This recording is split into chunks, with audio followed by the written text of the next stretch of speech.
Bienvenue à ce webinaire de présentation du programme de travail ERC 2024. C'est un programme de travail qui donne beaucoup de quoi parler au sein de la communauté scientifique et nous avons aujourd'hui le plaisir d'accueillir Monique Esmaïhi, qui est chef du département de la coordination des appels au sein de l'agence exécutive de l'ERCOA. Et donc, nous sommes vraiment contents de pouvoir compter avec une personne qui est tout à fait en pleine connaissance de cause pour discuter avec nous ce matin.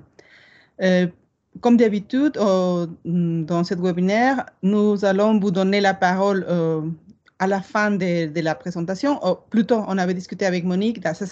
Pendant sa présentation, elle va faire des petites pauses dans lesquelles vous pouvez lever votre main et nous allons vous donner la parole afin que vous puissiez poser vos questions.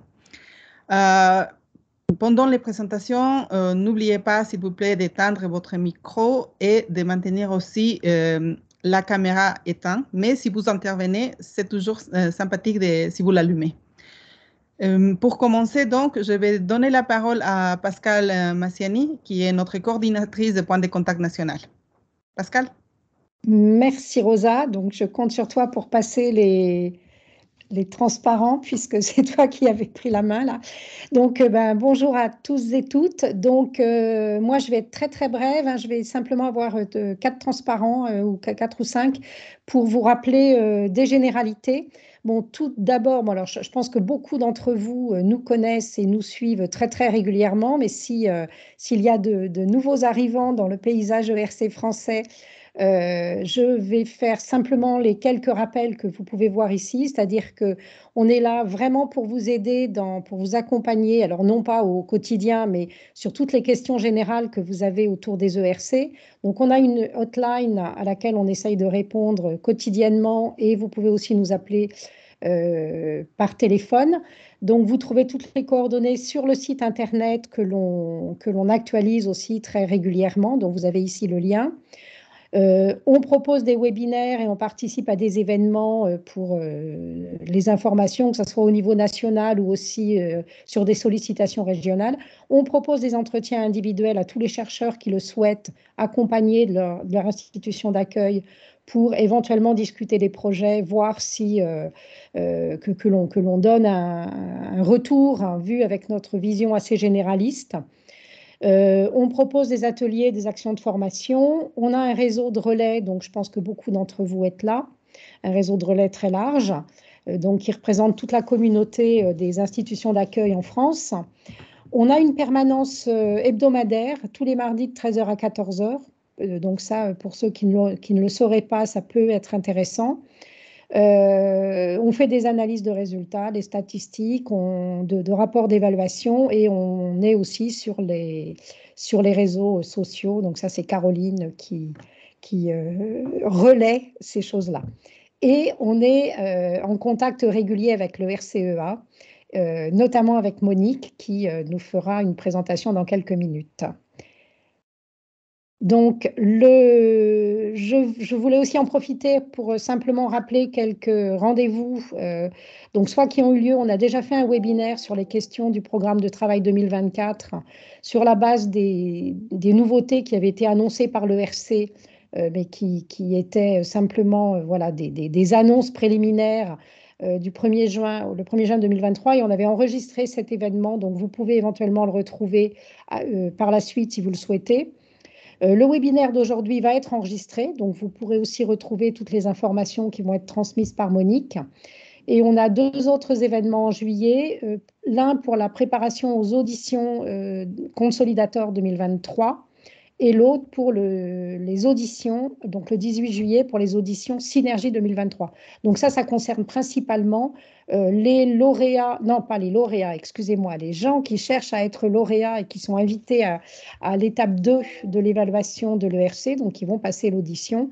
Mais bien évidemment, ça peut être aussi utile, vous pouvez entendre tout un tas de témoignages parce qu'on invite des lauréats et des membres de panel.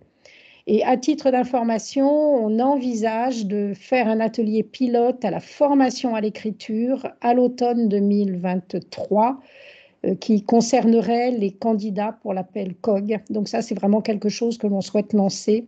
Donc je le dis pour que vous en soyez informés et que vous teniez au courant. transparence suivants, Rosa, s'il te plaît. Simplement pour rappeler ce qu'est un projet ERC. Ça, c'est ma vision à moi, mais que je partage parce que je trouve qu'elle est assez illustrative. Donc, c'est un chercheur avec un parcours scientifique qui est le sien. Et un projet ERC, c'est vraiment un projet envisagé sur 5 ans ou 6 ans pour les synergies, qui doit être ambitieux, qui doit aller au-delà de l'état de l'art, ne pas être incrémental et qui a donc pour ambition de lever un verrou scientifique. Et pour terminer, le programme de travail en cours est le programme 2023. Quasiment tous les appels sont clos. Il ne reste plus qu'un appel en proof of concept à l'automne. Et tous les autres appels et les projets sont en cours d'évaluation. Et donc, nous attendons tous avec impatience le programme 2024 dont Monique va nous parler, donc avec des nouveautés, quelques nouveautés importantes qui ont été annoncées fin 2023 et donc que l'on attend tous, comme vous pouvez le voir ici. Et je vous repasse la parole et merci beaucoup Monique d'être là. Merci Pascal. Maintenant, on va passer à la présentation de Monique. Je t'invite donc à partager ton écran, s'il te plaît, Monique. C'est parfait. Ouais. C'est bon? C'est très Parfait. bien. Bonjour à tous. Vous m'entendez bien? Oui? OK. Donc voilà, merci Pascal pour l'introduction. Donc je suis à l'ERC, chef du secteur de Call Coordination, comme on appelle ça, c'est-à-dire que c'est le secteur qui est en charge de l'organisation des évaluations, depuis la mise en ligne des formulaires de soumission, l'organisation des réunions d'évaluation, la communication aux candidats aux différentes étapes de l'évaluation, et aussi, quelque chose d'important, on répond au travers de la boîte mail fonctionnelle de chaque appel à toutes les questions qui nous sont posées. Donc, voilà, et on répond à toutes les questions. Donc, si vous avez quelque chose qui est un peu particulier, en dehors, enfin, évidemment, le PCN est là, mais c'est aussi une porte à laquelle vous pouvez frapper. Alors, évidemment, les diapos ne passent pas.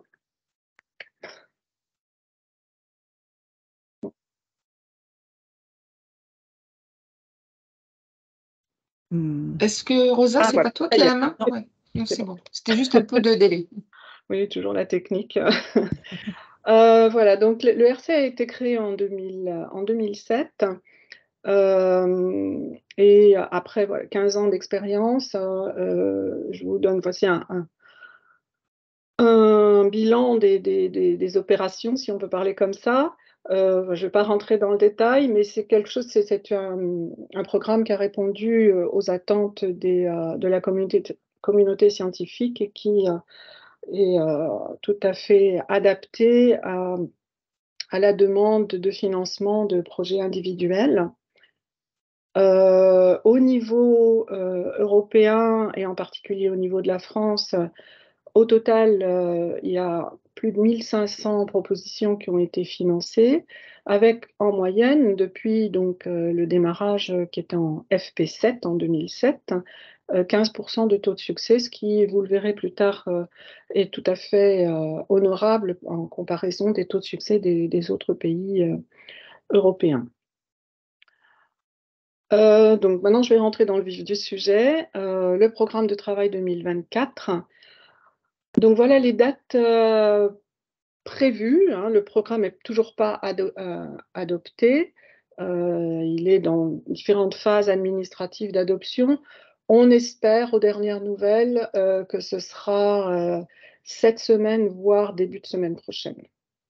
Donc juste à temps pour l'ouverture de l'appel Starting Grant qui est prévu le 11 juillet.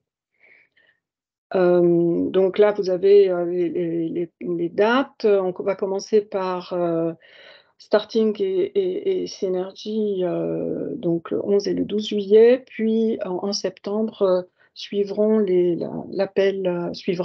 l'appel Consolidator. Et Proof of Concept, cette année, enfin en 2024, aura que 2 dates limites de soumission, alors que les années précédentes, il en avait 3.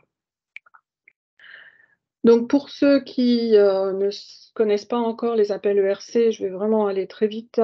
Il y a 3 appels qui sont individuels, enfin qui font appel qui évaluent un seul candidat.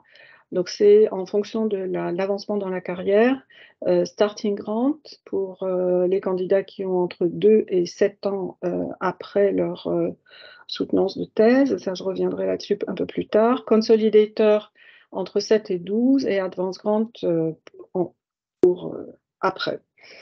Il n'y a plus de profil demandé aux candidats dans le programme de travail 2024. Donc, pour Advanced Grant, on demandait à ce que les personnes puissent prouver de 10 ans de recherche à haut niveau. Et là, ce n'est plus un critère. Ensuite, il y a 2 autres appels qui sont ERC. Donc, le Synergy qui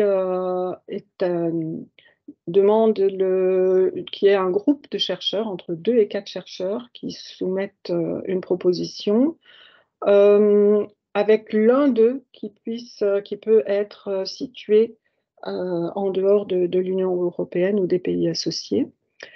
Et le 5e appel est ce dont on parlait tout à l'heure, Proof of Concept, donc qui est en fait dédié uniquement aux lauréats ERC.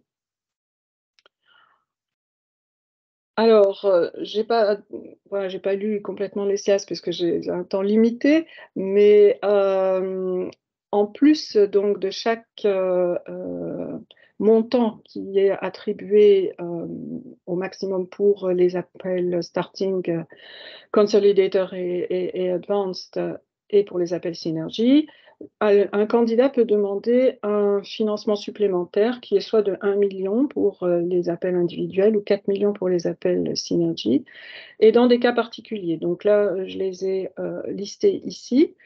Bon, évidemment, si la personne vient d'en dehors de l'Union européenne, là, c'est quelque chose qui peut être facilement prouvé. Sinon, il faut justifier de l'achat d'un appareil, d'un équipement important, d'accession à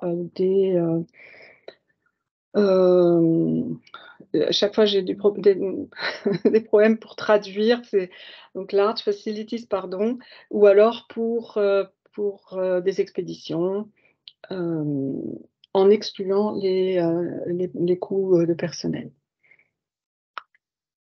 Alors, maintenant, je vais rentrer dans les détails du Work Programme 2024.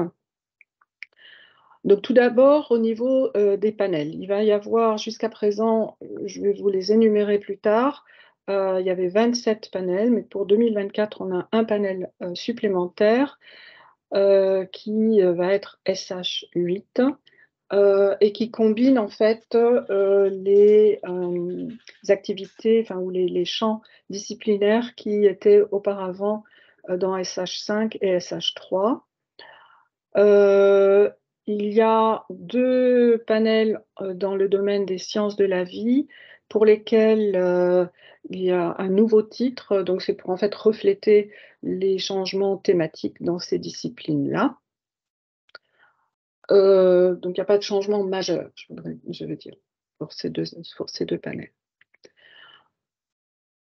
Un changement important, par contre, c'est dans l'évaluation des projets. Donc, comme je vous le disais, les profils ont été supprimés. Et dans la première partie, donc la partie B1, que je décrirai plus tard, plus en détail, auparavant, on demandait à ce que chaque candidat remplisse un CV qui était structuré d'une certaine manière. Et c'est cette structure qui a été changée pour l'appel 2024. La première partie qui est un CV vraiment très standard avec les différents postes occupés, donc ça ne change pas. Par contre, les parties suivantes sont ce qu'on appelle un narrative CV, donc où la personne va détailler de manière descriptive les différentes achievements dans son domaine. Donc, par exemple, la personne va décrire les résultats qu'elle a obtenus, de quelle manière elle les a obtenus, quel rôle elle a joué dans ces résultats. Une autre partie concerne les prix, les financements obtenus, et une dernière partie sur les interruptions de carrière et le rôle joué dans la communauté scientifique.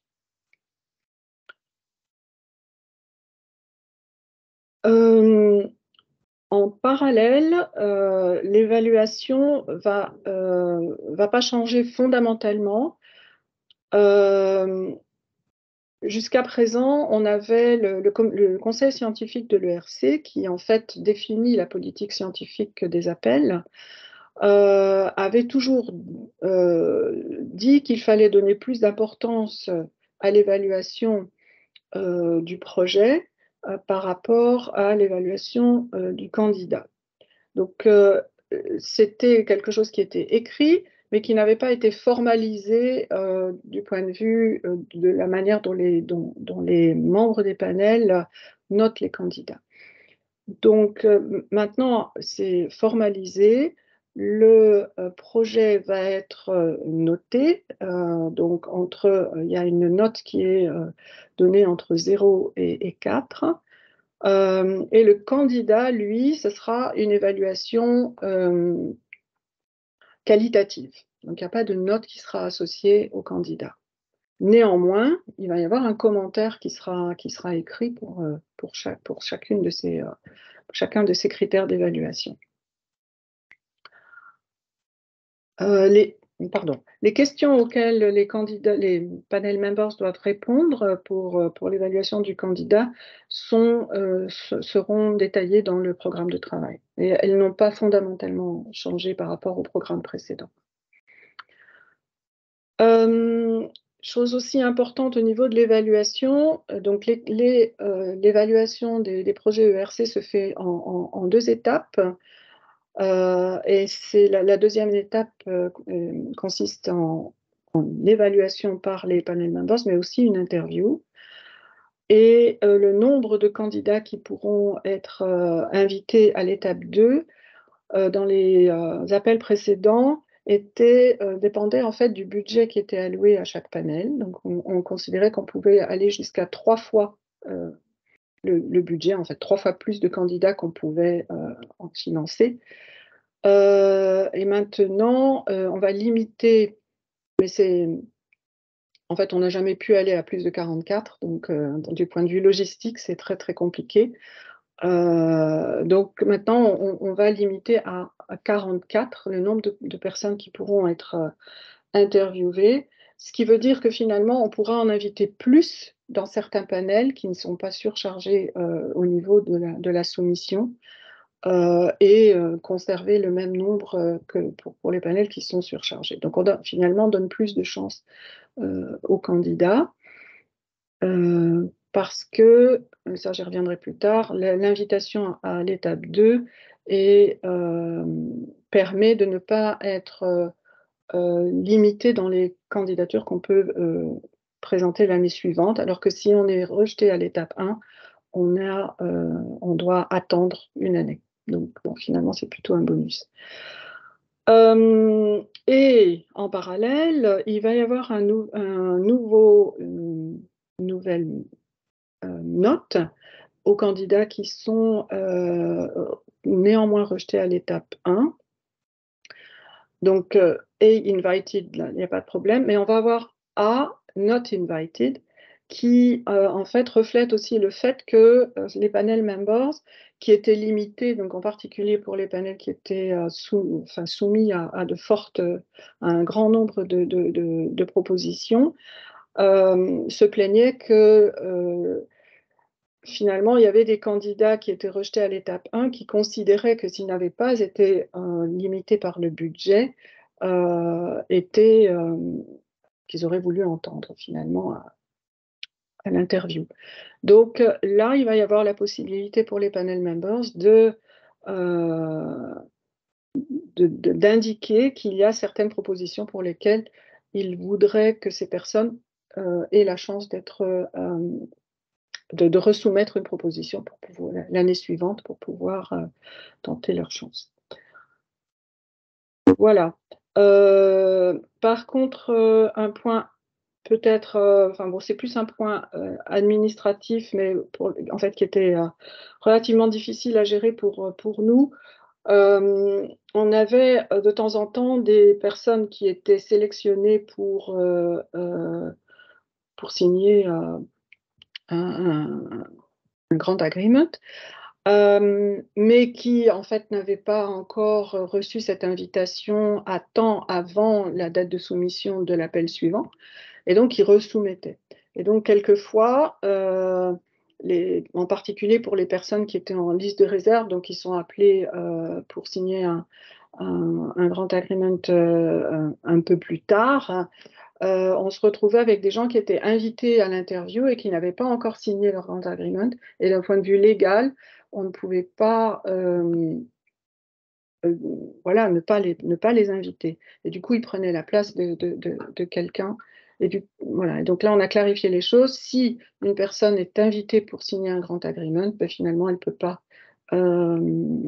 candidater à l'étape suivante, où elle devient inéligible si elle a candidaté et qu'elle est invitée plus tard. Voilà. Enfin, j'espère que tout est un peu clair. Quelquefois, alors, la grande nouveauté en Advanced Grant, c'est l'introduction des lump sum, donc des sommes forfaitaires. Donc, contrairement à ce qui va se passer, à ce qui se passe pour les appels Starting Grant et les appels Consolidator dont j'ai parlé précédemment, qui ont une somme maximale qu'ils ne peuvent pas dépasser, et pour lesquels, en fait, une fois que le grand agreement est signé, ils doivent faire des rapports financiers régulièrement tout au long de leur grant. Pour l'appel l'advance grant, ce sera une somme forfaitaire. Donc là, au niveau de la soumission, rien ne va changer. La personne va remplir un tableau décrivant les besoins financiers dans toutes les lignes budgétaires nécessaires. Il va y avoir quelques colonnes supplémentaires à remplir, mais qui ne sont pas très compliquées. Et le panel va évaluer si les sommes demandées sont justifiées. Et une fois que le panel aura pris sa décision, 80% de la somme sera versée au moment de la signature du Grand Agreement, et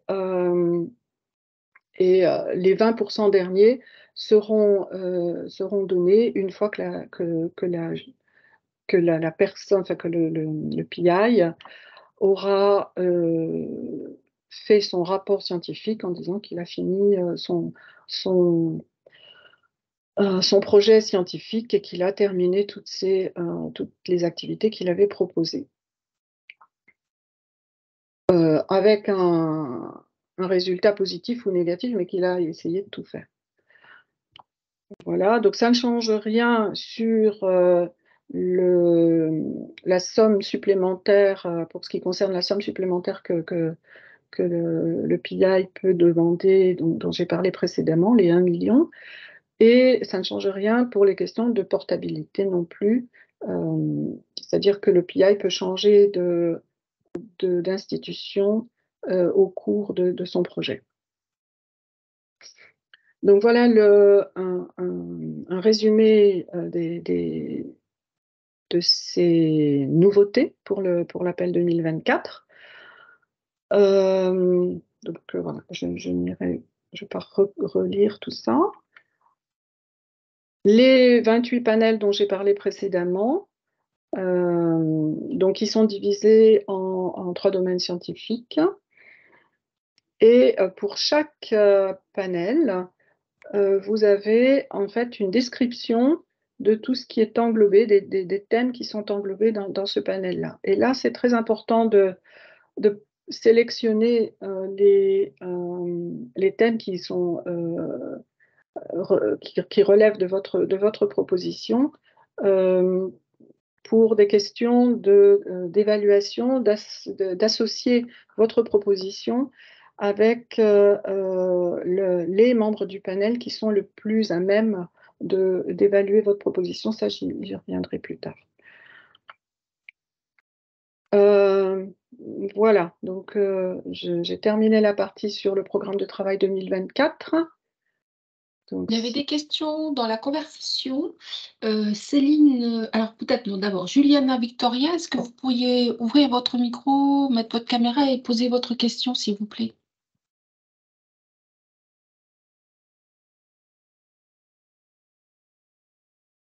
Sinon, je ne sais pas si la personne...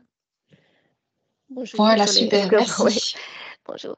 En fait, jusqu'à présent, pour tous les ERC, on n'avait pas la notion de work package pour le reporting. Donc, avec le lump sum, est-ce que maintenant, on prend en compte work package pour le... Non, pas du tout, pas du tout. Okay. Non, c'est vraiment pour ce qui est des candidats, au niveau de la rédaction de votre projet, il n'y a rien qui change. Non, on a vraiment fait en sorte que le panel ne va pas du tout regarder, enfin, vous ne changez rien dans la manière de présenter votre projet. C'est uniquement au niveau du financement que les choses vont changer. Les panel members vont prendre une responsabilité supplémentaire du point de vue, du point de vue de l'évaluation financière de votre projet, pour voir si ce que vous demandez du point de vue financier est justifié au vu du projet que vous souhaitez mener. Il n'y aura plus d'audit, en fait.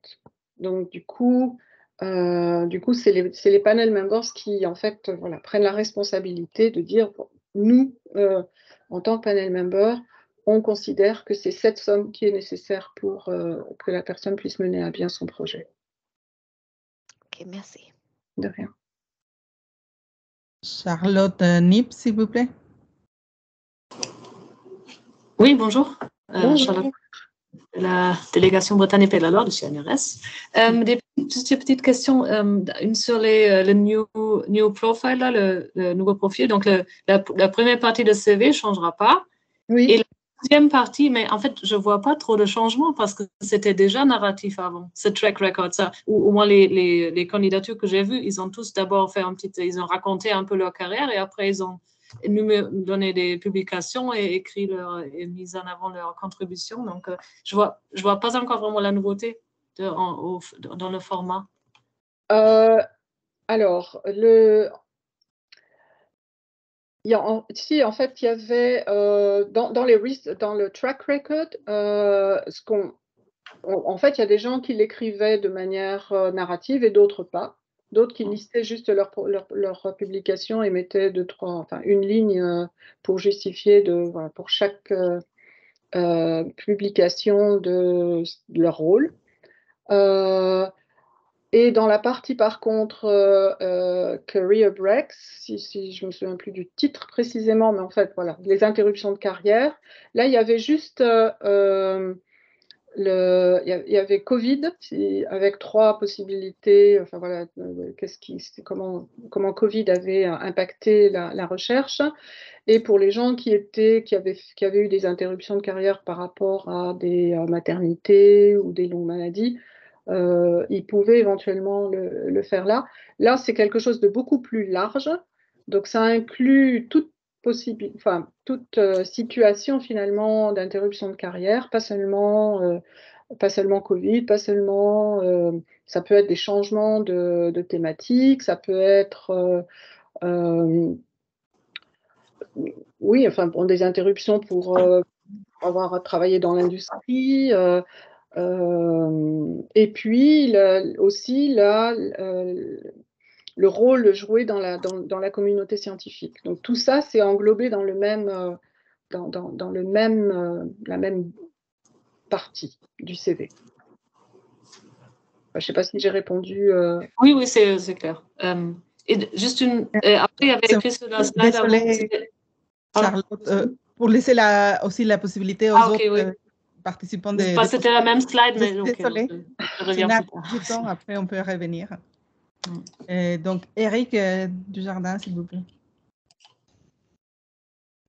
Oui, bonjour. Bonjour. Pour rebondir sur la question précédente, est-ce que ce changement du CV pour les Advanced Grants résulte d'un manque d'informations qu'avaient les panels dans la manière dont c'était décrit jusqu'à présent? En gros, ma question, c'est quelle est la motivation de ce changement? Mais vous avez en partie répondu. Est-ce que c'est parce que les réponses dans le format précédent étaient disparates, allant de choses qui étaient très succinctes, trop succinctes pour le panel, jusqu'à des choses qui sont plus détaillées, plus décrites, et c'est ça que vous souhaitez maintenant? Voilà, quelle est la motivation de ce changement?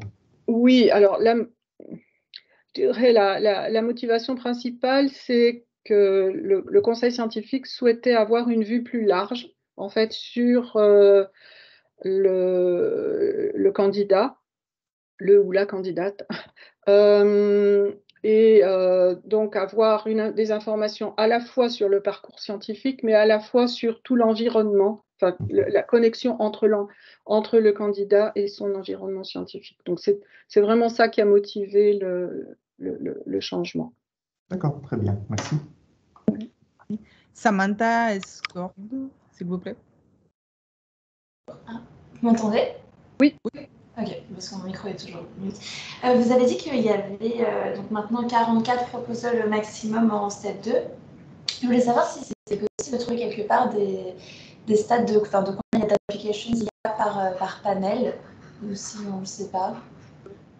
Parce que vous avez dit que dans certains panels, du coup, ça peut-être qu'il y en aurait plus, puis dans d'autres, ça serait plus limitant. Est-ce qu'on a quelque part ces chiffres? Je ne suis pas certaine que ce soit quelque chose que l'on publie régulièrement.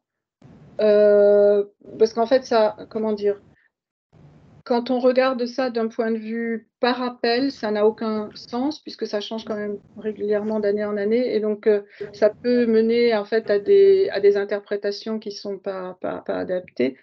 Mais ce qu'on sait, c'est que, enfin voilà, avec sur des dizaines d'années d'expérience, qu'il y a certains panels qui sont surchargés et d'autres moins.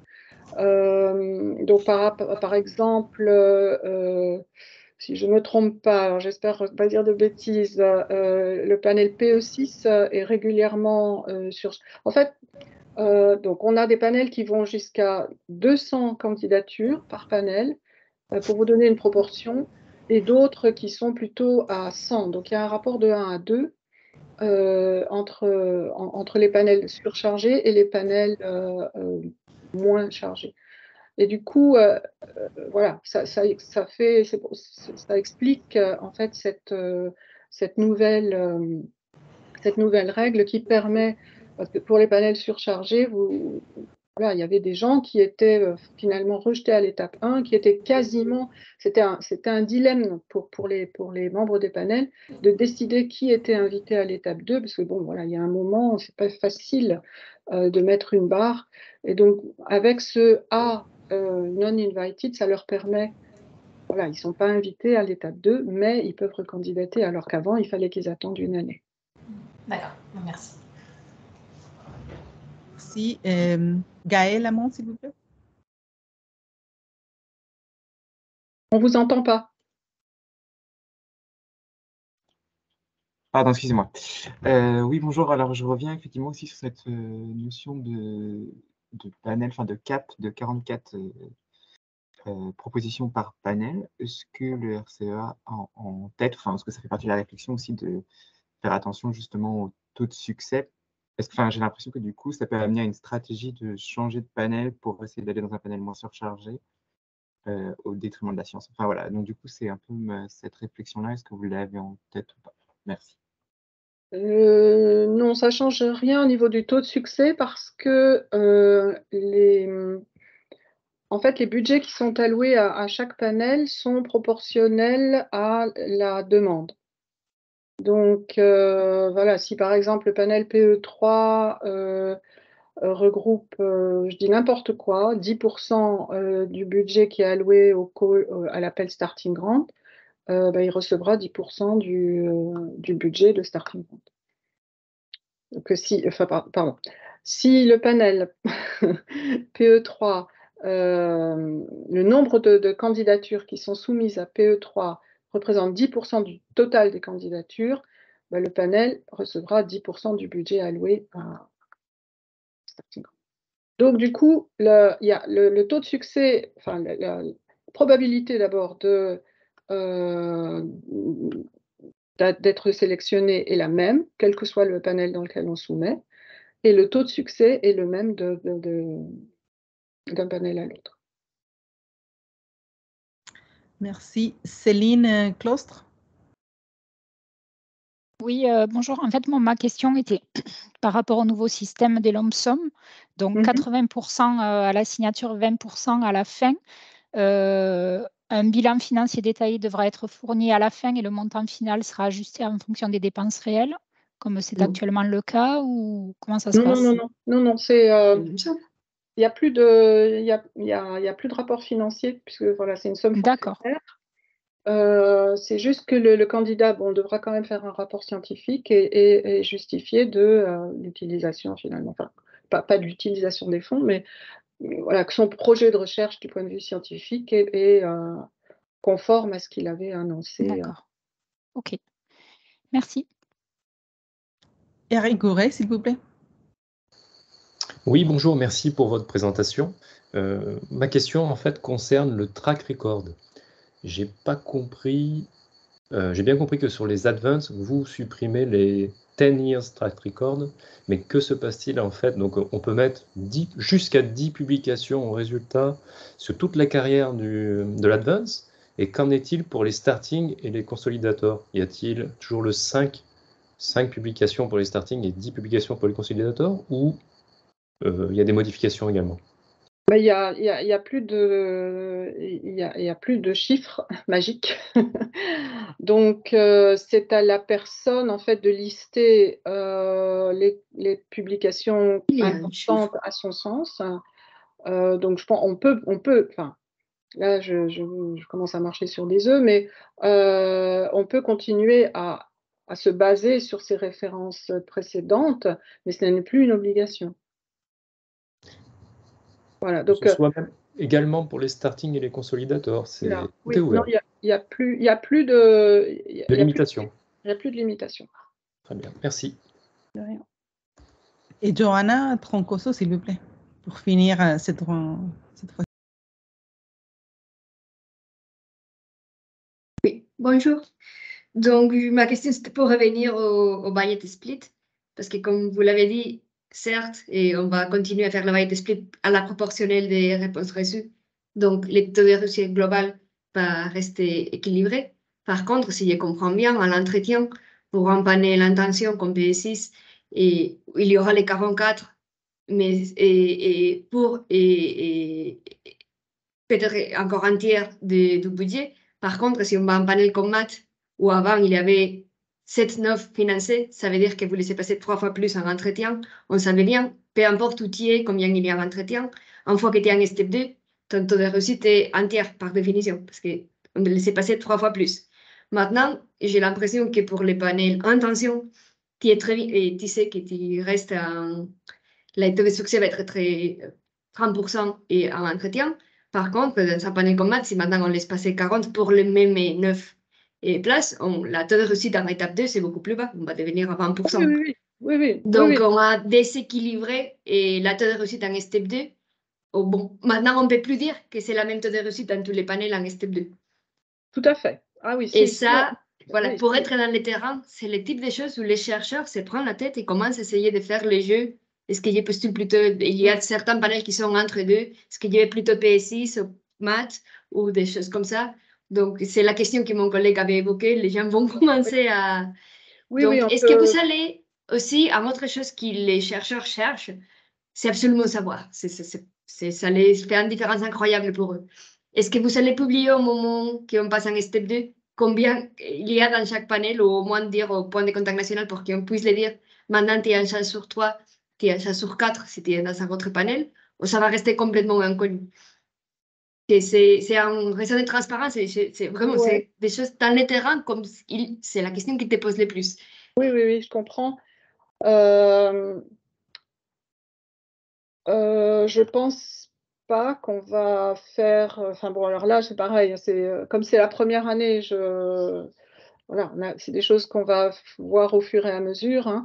Mais je ne pense pas qu'on va publier le nombre de personnes qui sont invitées à l'étape 2 par panel.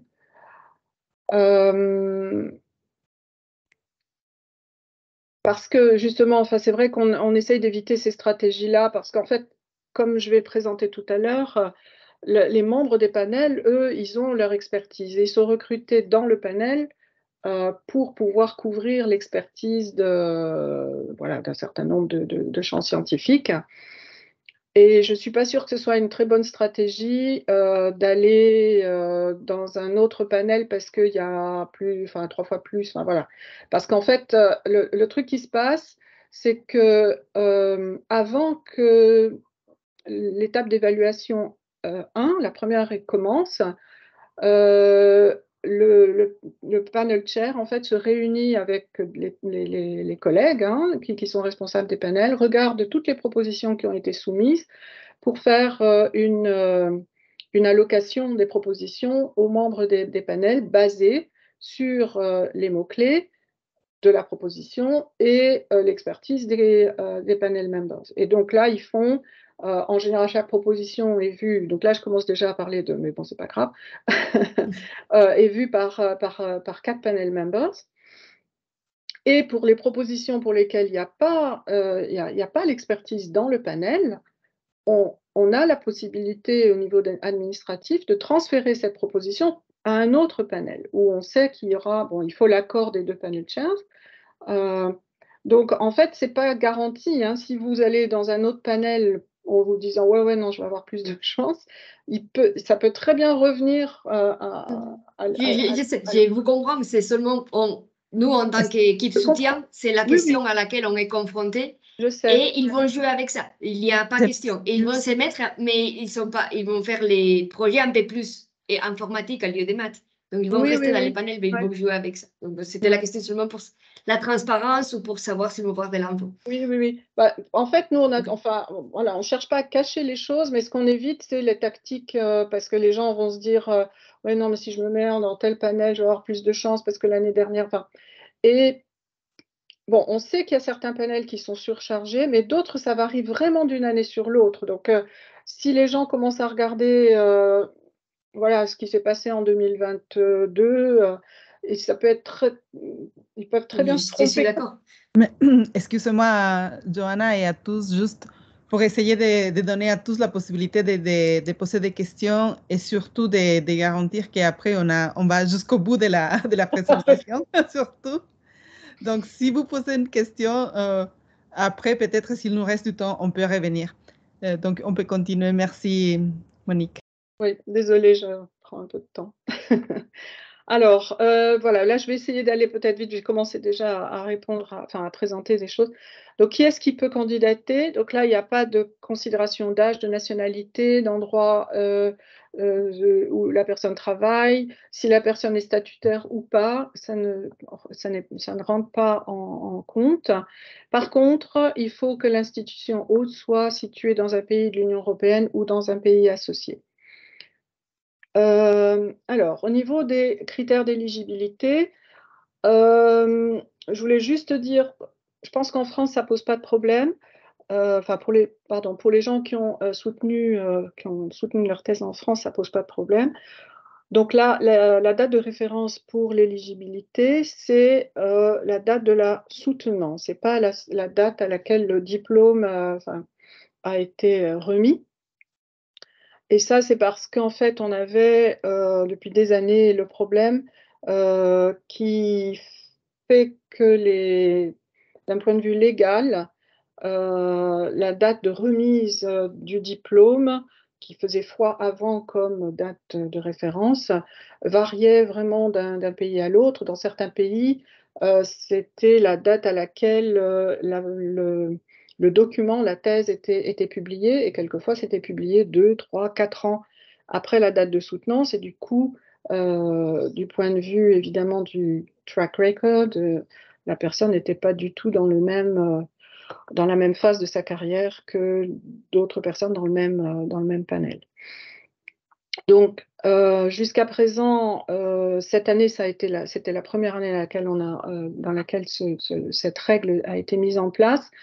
Et bon, ça nous a demandé de retourner vers des candidats quand il y avait des choses qui n'étaient pas très claires. Mais voilà, pour cette année, je pense que ça va être plus facile d'un point de vue, tant pour les candidats que pour nous.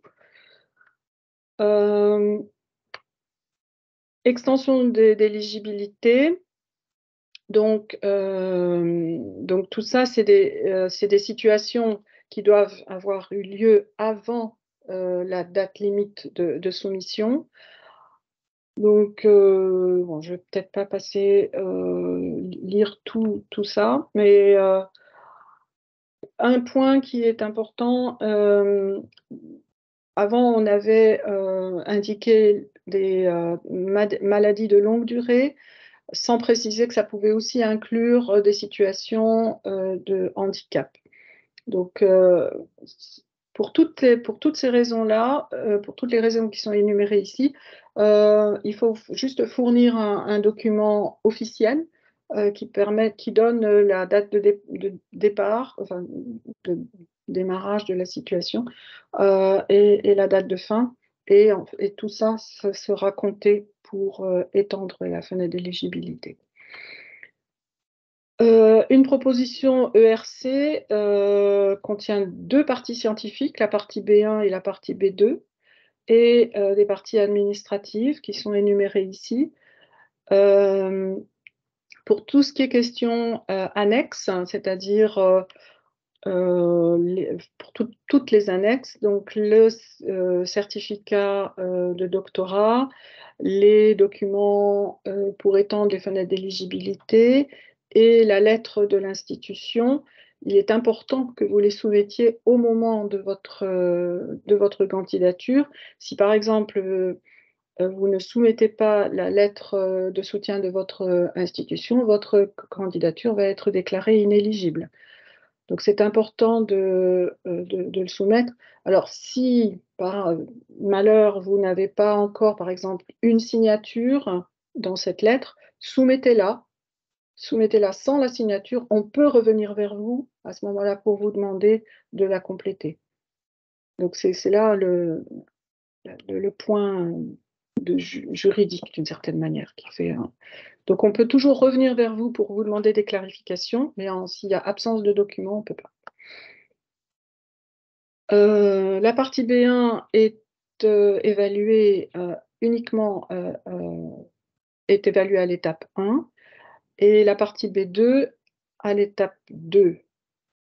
Et donc, ce qui est important, c'est de faire en sorte que l'information qui vous permette de passer à l'étape 2, que vous attiriez l'attention des évaluateurs sur votre projet dans la partie B1. En fait, la partie B1, c'est vraiment la partie cruciale dans l'évaluation parce que c'est elle qui conditionne le passage à l'étape 2. Je vais essayer de voir. Voilà. Alors, je reviendrai sur la manière d'écrire les parties B1 et B2 un peu plus tard. Donc, quand vous remplissez votre formulaire, donc la partie A, administrative, on va vous demander de sélectionner minimum un panel, évidemment. Et là, vous indiquez ce que je mentionnais tout à l'heure, les panels descriptors, donc, qui permettent en fait d'avoir une indication sur les thématiques couvertes par votre proposition. Et vous pouvez aussi mettre des mots-clés Et ça, donc les panels descriptors et les mots-clés vont nous permettre de faire l'allocation des panel members qui vont évaluer votre proposition. Parce que les panel members, eux, de la même manière, de leur côté, vont décrire leur expertise à partir de ces panel descriptors et de mots-clés. Et donc, on a un outil informatique qui essaie de faire un match le meilleur possible entre les propositions et les panel members. Donc, c'est vraiment quelque chose de très important pour pouvoir être certain que vous allez avoir quelqu'un qui va comprendre votre proposition. Si votre proposition est interdisciplinaire, à ce moment-là, dans la partie B1, il y a une partie dans laquelle vous devez expliquer dans quelle mesure votre proposition est interdisciplinaire. Et quand vous sélectionnez les panels, vous pouvez sélectionner un deuxième panel. Donc ça peut être un panel du même domaine scientifique ou d'un autre domaine scientifique. Et de la même manière, vous avez aussi des panels descriptors et des mots-clés. Pour les propositions interdisciplinaires, à ce moment-là, on fera appel. Donc, vous avez un panel principal et un panel, ce qu'on appelle un panel secondaire. Donc, votre proposition sera évaluée par le panel principal qui fera appel à des panel members du panel secondaire qui vont écrire qui vont faire l'évaluation écrite de votre proposition. Donc, comment écrire la partie B1? Donc, comme je l'ai dit, elle est évaluée, c'est uniquement la partie B1 qui est évaluée à l'étape 1 et c'est elle qui conditionne le passage à l'étape 2.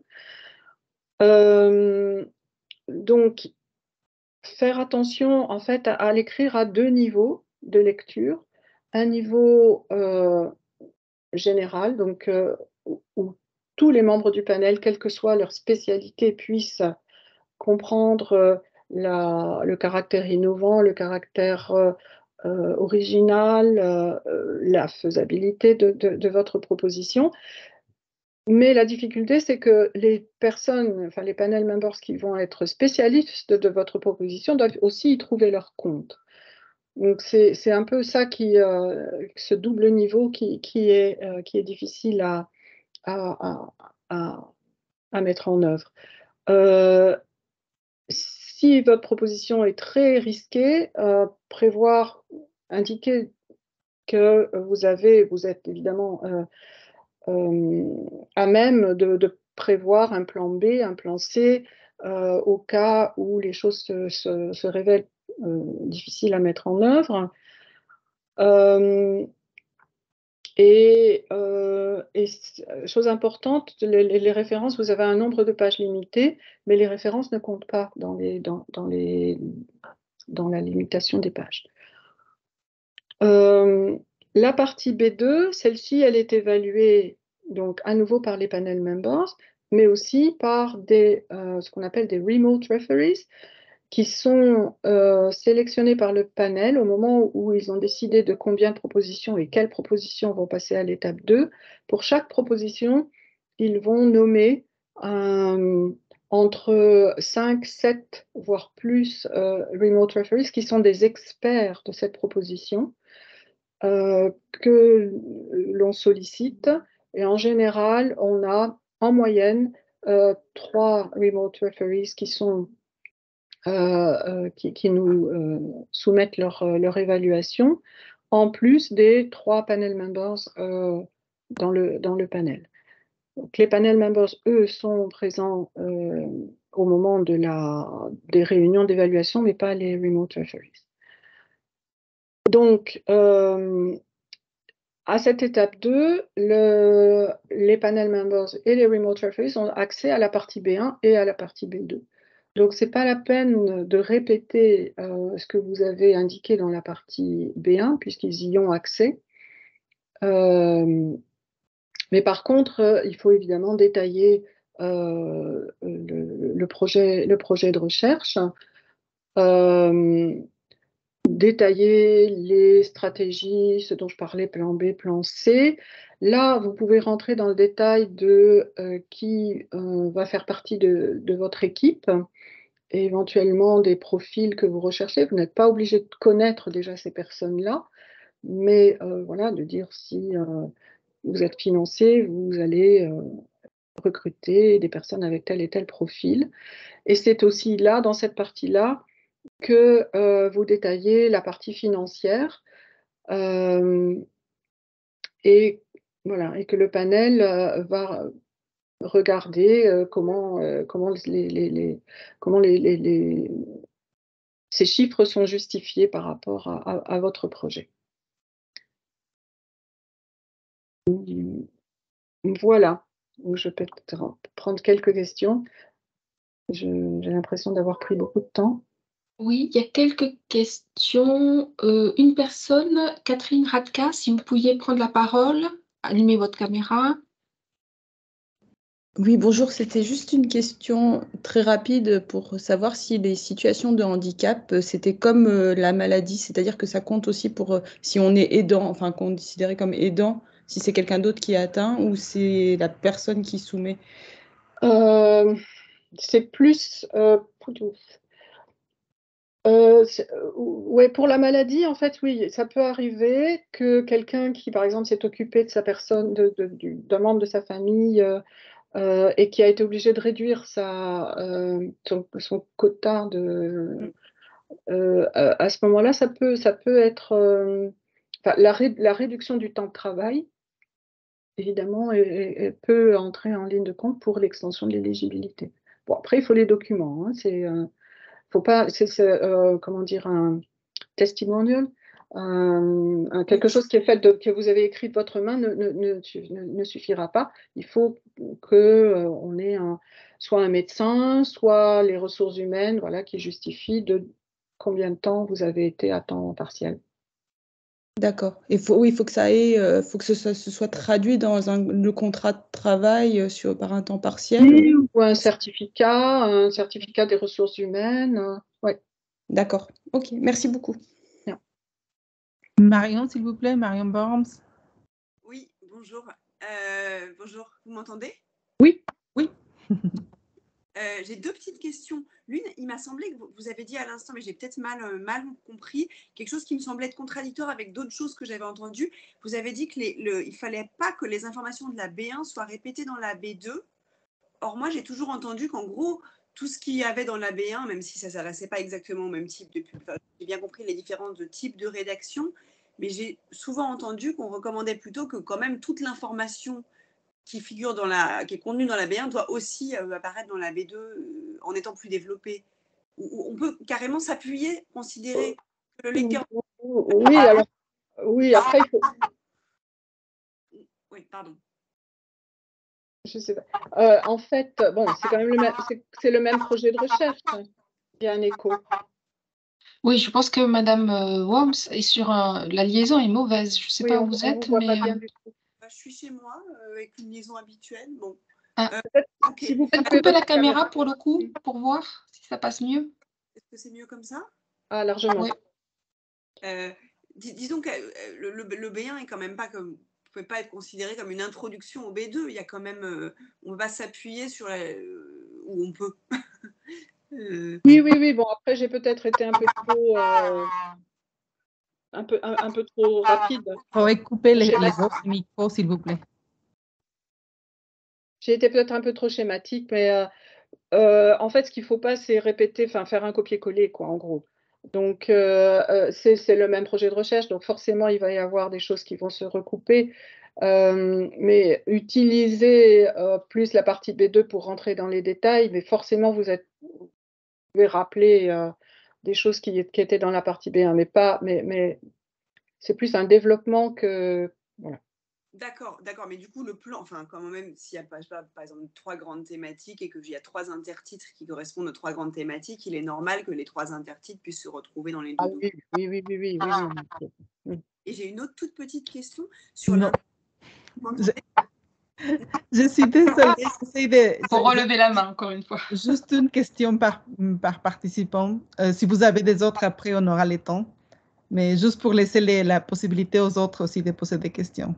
Je suis vraiment désolée. Donc, après la fin, peut-être. Anna, Baptista, s'il vous plaît. On ne vous entend pas. Non.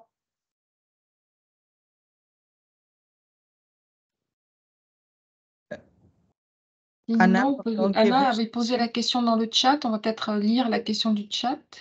Ah non, mais sinon, on va poser la question du chat. Elle disait, quand un projet est alloué à un autre panel par rapport au panel demandé au moment du dépôt, est-ce qu'on peut avoir un retour du panel ou de l'agence sur les raisons de ce changement? Ça peut être utile pour une resoumission.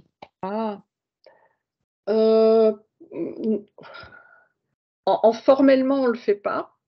En fait, ce qui se passe, c'est que, voilà, comme je disais, quand les collègues se réunissent avec le panel chair, donc ils regardent, bon, chaque année, hein, la composition des jurys change, donc du coup, les expertises ne sont pas forcément les mêmes d'une année à l'autre.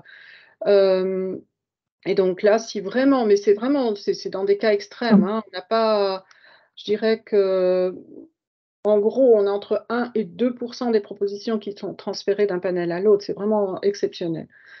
Parce qu'on essaye toujours de respecter le choix du candidat. Donc, si vraiment il n'y a pas possibilité d'avoir une évaluation correcte de cette proposition, à ce moment-là, elle est transmise à un autre panel, à condition que l'autre panel, que le panel chair l'accepte. Ok. Et donc, c'est plus dans l'intérêt du candidat, parce que s'il n'y a personne pour qui puisse évaluer, ben, il ne va pas être... Est-ce que vous m'entendez maintenant? Oui, oui, là, on vous entend. Non, c'est juste qu'à l'IRA, on a eu un candidat que c'était juste au moment de recevoir le Evaluation Summary Report qu'on s'est rendu compte que ça avait passé de LS7 à LS2 et en fait, c'était juste la 4e keyword qu'il avait noté.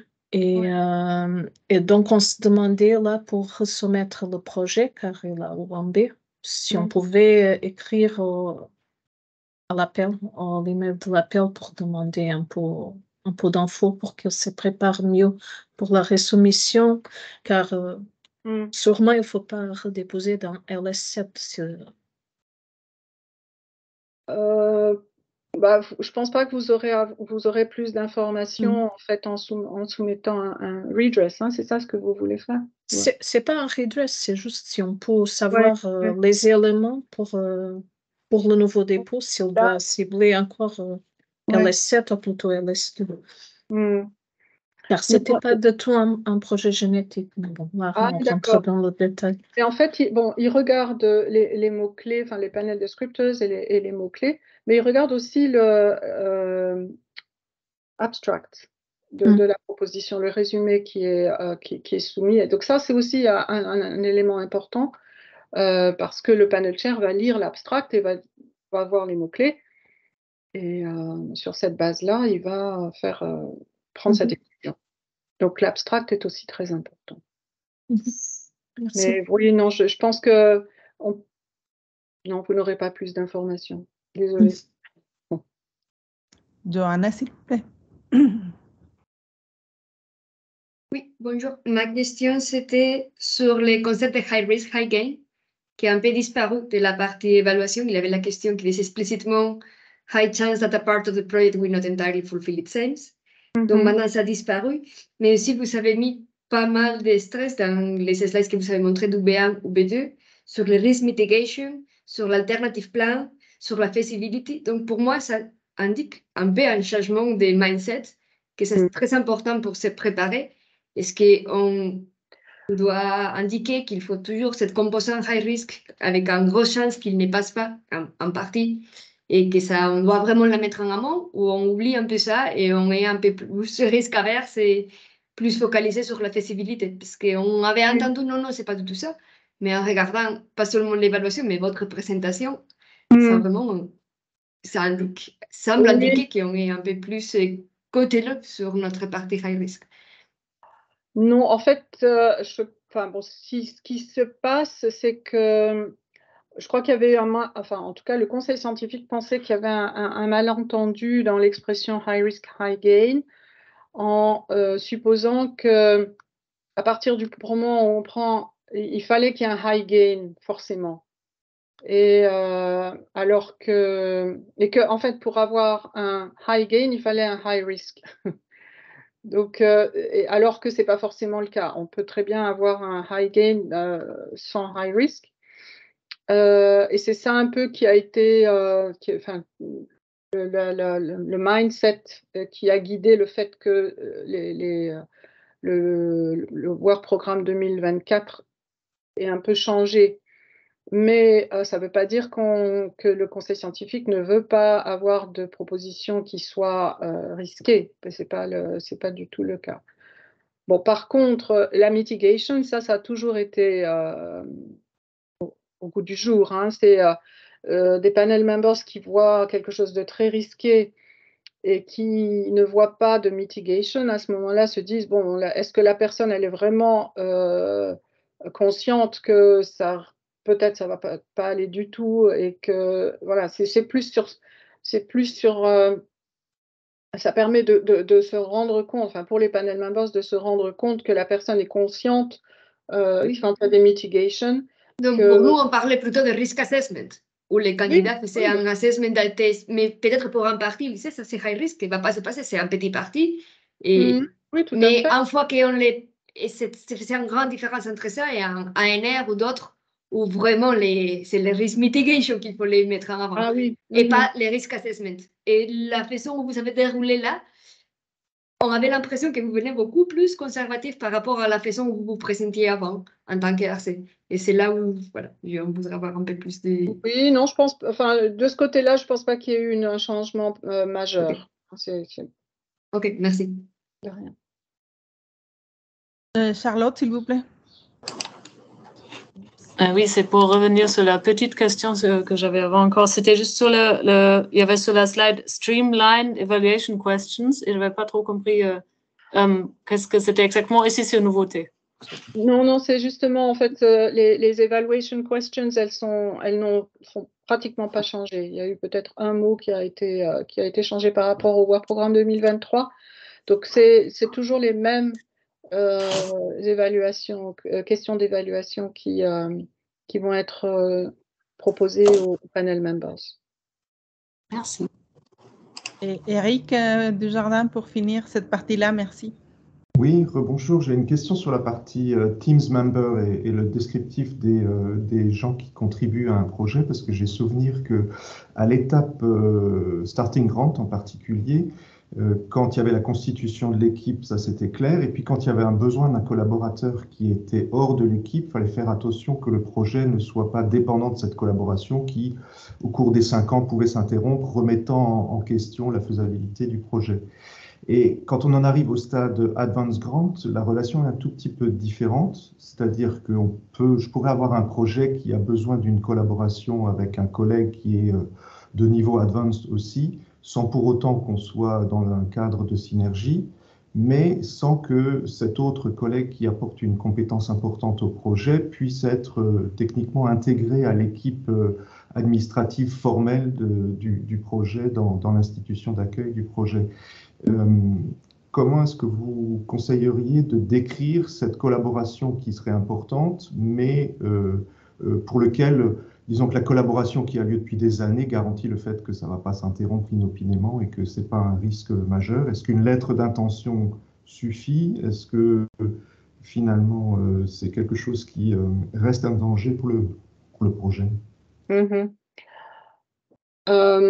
Une chose importante en fait à savoir, c'est que ça nous arrive régulièrement d'avoir des lettres de référence, des choses comme ça qui sont soumises comme des annexes au moment du dépôt de candidature. Tout ça, les panel members ne le voient pas. Ils voient partie B1, partie B2. Donc voilà, rajouter des choses au dossier de candidature n'est pas vu par les panel members. Alors pour ce qui est des collaborations, en fait ce qui est important, je pense, c'est quel que soit, bon après évidemment à des niveaux de carrière différents, c'est de montrer que le candidat, c'est vraiment la pierre angulaire du projet. Donc c'est vraiment cette personne qui va, qui va permettre l'aboutissement du projet en utilisant les compétences de, bon, déjà des team members qui sont sur place, hein, mais aussi, bon, voilà, s'il y a un besoin d'une collaboration avec une personne qui a une expertise très très précise et qui est reconnue dans son domaine pour une petite partie du projet, à ce moment-là, oui, dans la proposition, c'est tout à fait justifié d'indiquer que cette personne va participer au projet, mais c'est toujours le candidat qui va, qui fait, qui crée en fait la valeur ajoutée en faisant participer des personnes au projet pour des petites parties. C'est ça qui est important, parce que sinon on se rapproche finalement de synergie où il faut vraiment une collaboration proche et substantielle finalement dans le temps. Ouais. Je pense que c'est ça vraiment la différence entre Advanced Grant et Synergie. Merci. On peut passer à la partie 3. Monique, on n'a plus de... Oui, parfait. Merci. Alors maintenant, je vais aborder la partie de l'évaluation. Donc, comment se passent les évaluations d'une manière générale? Donc, on aura 28 panels. Dans chaque panel, en fonction du nombre de propositions qui sont soumises, 15, 16, voire 18 panel members, ce sont des personnes qui sont sélectionnées par le conseil scientifique. Qui sont, en fait, on a un comité qui est responsable de la sélection et des membres des panels. Et donc, il faut évidemment que toute l'expertise qui est proposée dans le panel se retrouve parmi les panel members. Mais il y a aussi des règles de répartition par genre, par origine géographique des institutions dans lesquelles ils travaillent. Et ils ont un contrat de 4 ans. Et en fait, ils travaillent pour l'ERC une année sur 2. Et chaque année, on renouvelle le panel d'environ 25%. Donc la composition des panels se trouve sur le site de l'ERC. Et donc, en connaissant ces règles-là, vous pouvez à peu près, je dirais, connaître environ 60% des membres du panel qui vont évaluer votre proposition. Donc, les panel members travaillent avec des membres administratifs de l'agence, qui en fait, leur rôle, c'est vraiment de faire en sorte que les règles des évaluations soient respectées pendant toute la durée de l'appel, en particulier les règles de conflit d'intérêts, et puis que les critères d'évaluation soient respectés, enfin, les critères de l'ERC. Donc, voilà, de temps en temps, quand on a des nouveaux panel members, il faut leur expliquer qu'on n'évalue que le PI, que le projet, pas les institutions dans lesquelles le projet va avoir lieu, etc. Donc, en termes d'opération, c'est quand même quelque chose d'assez grande envergure, hein, puisqu'on a 1400 membres de panel tous les ans et un certain nombre de réunions. Donc, au niveau de la proposition elle-même, donc, comme je l'ai dit, on a 2 parties, 2 étapes d'évaluation. Les réunions se font à Bruxelles, donc pour chacune des étapes, et les interviews à l'étape 2 se font en vidéoconférence. Donc les candidats ne viennent plus à Bruxelles, et ça c'est quelque chose qui en fait s'est mis en place parce que le conseil scientifique considère que c'est quand même très important que les membres des panels se voient physiquement pour pouvoir discuter des propositions. Alors que les candidats, eux, venaient pour, en fonction des panels, une interview qui pouvait durer entre une demi-heure et 3/4 d'heure, et quelquefois faisaient des trajets assez importants pour uniquement ce petit temps très important, mais quand même court, d'interview. Donc à la fin de l'étape 1, qu'est-ce qui se passe? À la fin de l'étape 1, donc on a 3 types de notes qui sont données. Donc le score C pour les propositions donc qui vont avoir 2 années d'impossibilité de soumettre une proposition. Un score B, 1 année d'impossibilité. Et ensuite le score A. Alors A, maintenant, invited to step 2 et A, non-invited. Donc là, en gros, comme je le disais, jusqu'à présent, c'était environ 30% des propositions qui étaient retenues à l'étape 2. Donc maintenant, ça va représenter 30, voire un peu plus pour les panels qui sont moins chargés. Donc, à l'étape 2, on a les remote referees qui sont ajoutés. Donc, en fait, ce qui se passe, c'est que les panel members reçoivent les propositions qui leur sont allouées pour évaluation qui font à distance, sans connaître les autres panel members. Donc, ils font ça de manière individuelle. Et une fois que tous les rapports d'évaluation sont faits par écrit, à ce moment-là, a lieu la réunion du panel à Bruxelles. Et à l'issue de cette réunion, donc à l'étape 2, on a les propositions qui sont financées et les propositions qui sont rejetées. Et là, il n'y a aucune restriction au niveau des resoumissions.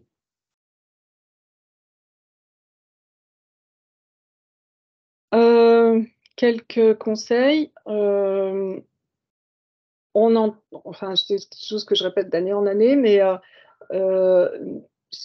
essayez de soumettre votre proposition la veille de la date limite. Chaque année, on a plus d'une dizaine de candidats qui nous appellent au secours parce qu'ils ont appuyé sur le bouton, je ne sais pas, 5 minutes avant, et puis ils se rendent compte qu'il y a un problème informatique ou qu'ils n'ont pas mis la bonne version de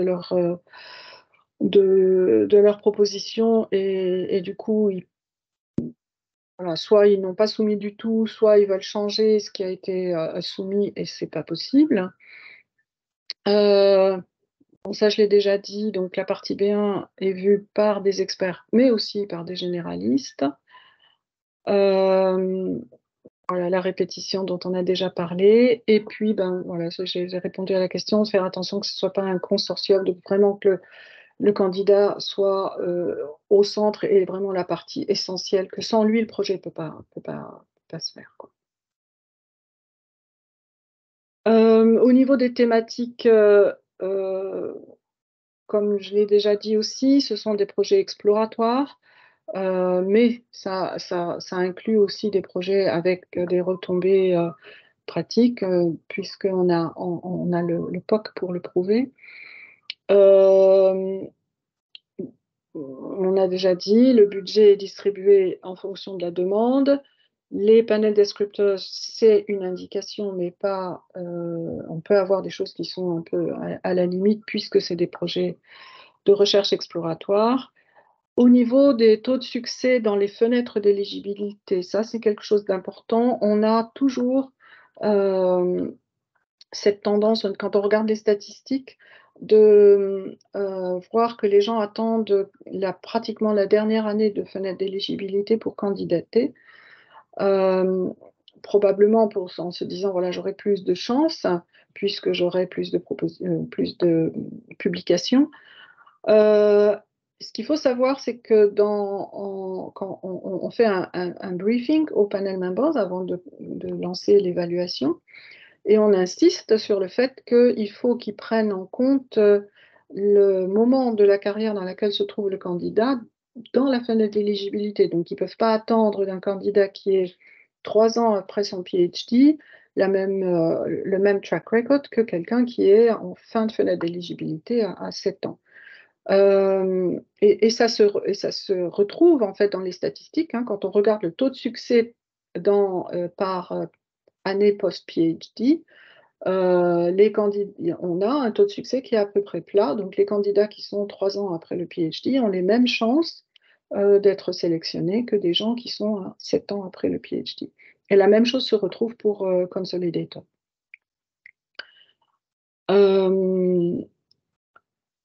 Voilà, ça j'en ai déjà parlé. Alors, on a un document qui s'appelle Information for Applicants qu'on reprépare tous les ans, et encore plus cette année au vu des changements qui ont lieu dans le Work Programme 2024, avec beaucoup de conseils sur la manière de remplir les formulaires, pour les extensions d'éligibilité, de structurer la proposition. Donc moi, je vous conseille vraiment de le lire attentivement. Inscrivez-vous sur le FNT Portal, comme ça, voilà, c'est déjà une partie du début de la candidature qui est faite.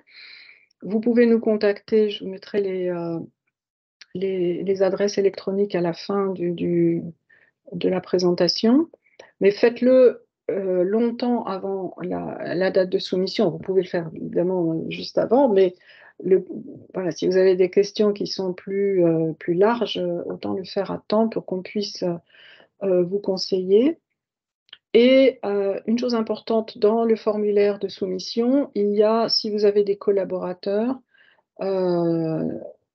qui sont nommés, hein, vous n'êtes pas obligé de les avoir déjà nommés, mais s'ils sont nommés, il faut absolument que vous ayez leur consentement, qu'ils sachent que vous les incluez dans votre proposition. Vous n'êtes pas obligé vous devez l'avoir sous la main, parce que si un collaborateur se rend compte qu'il a été nommé alors qu'il n'avait pas donné son consentement, ça peut entraîner des problèmes plus tard. Voilà, elle était courte cette partie. Et pas de questions pour jusqu'au maintenant, au moins. Parfait, donc je peux continuer du coup. Oui, je pense, oui, merci. Ok. Alors, ça c'est un schéma qui est entre 2007 et 2017, qui correspond à tous les candidats qui ont été sélectionnés, donc tous les lauréats, et le nombre de fois qu'ils ont soumis ensuite et leur succès, enfin, l'historique de succès. Donc on avait entre 2007 et 2017 7500 lauréats qui ensuite ont soumis une candidature, et vous voyez que suite à cette candidature, ils ont 4755 ont été sélectionnés du premier coup. Et en rose, vous avez le nombre de personnes qui n'ont pas été sélectionnées. Et ainsi de suite, donc à chaque année, donc pour les 2759 qui n'avaient pas été sélectionnés, à la deuxième candidature, 1864 ont été finalement lauréats, et 895 ne l'ont pas été. Et voilà, et ainsi de suite d'année en année. Donc vous voyez qu'après cette année, il y a quand même deux lauréats il y a eu 2 candidats qui sont devenus lauréats.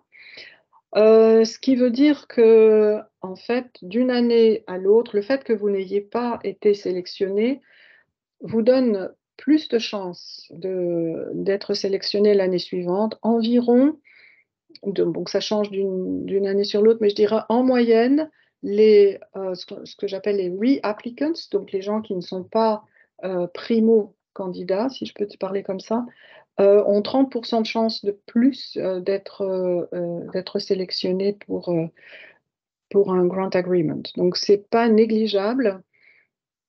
Et ça, c'est parce que, bon, d'une part, dans les Evaluation Summary Reports, les panel members donnent vraiment leur avis sur les forces et les faiblesses de chaque proposition de manière détaillée. Et donc, ça permet au candidat de pouvoir réécrire sa proposition en tenant compte de ses avis. Donc ça, c'est vraiment ne pas rester sur un premier échec, c'est extrêmement, extrêmement important. Au niveau des taux de succès par pays d'institution, donc comme je le disais au début, vous voyez que la France est très bien placée. Et donc, ceci, c'est voilà. C'est quelque chose qui est vraiment dans le temps se retrouve, hein, et par domaine scientifique, il n'y a pas de domaine dans lequel les choses se passent moins bien que dans un autre. Là, vous les avez vous avez le nombre de projets qui ont été financés par type d'appel. Donc c'est assez équilibré pour la France. Dans d'autres pays, c'est un peu différent.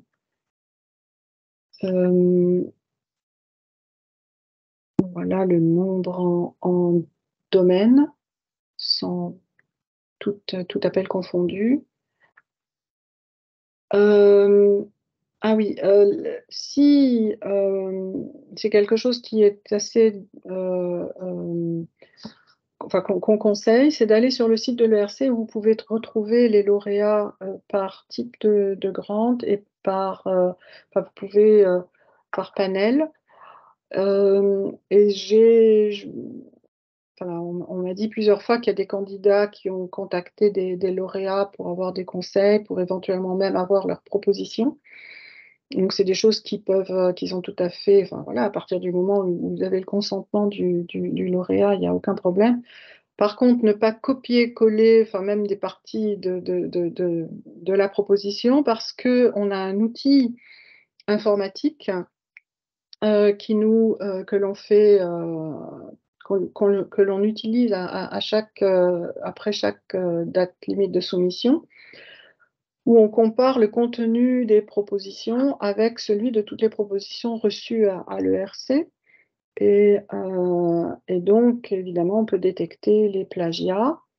Et dans ce cas-là, il y a un comité de scientific misconduct à l'ERC qui est malheureusement très occupé.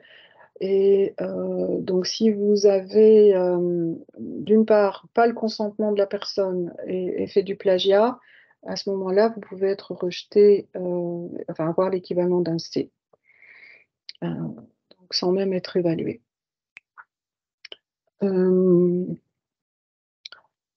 Voilà, et donc les adresses de nos pour les différents appels.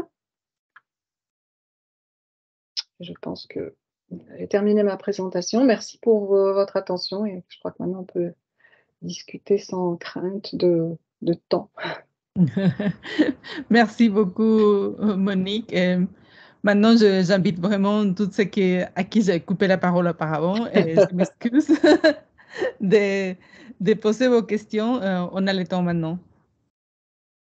Et voilà, maintenant... voilà. Ah ben voilà, Marion qui revient. Merci. Ouais, je reviens sans caméra parce qu'on a vu que ça ne marchait pas bien. Oui. Mais ma question était, merci beaucoup pour cet exposé, elle porte sur l'interdisciplinarité.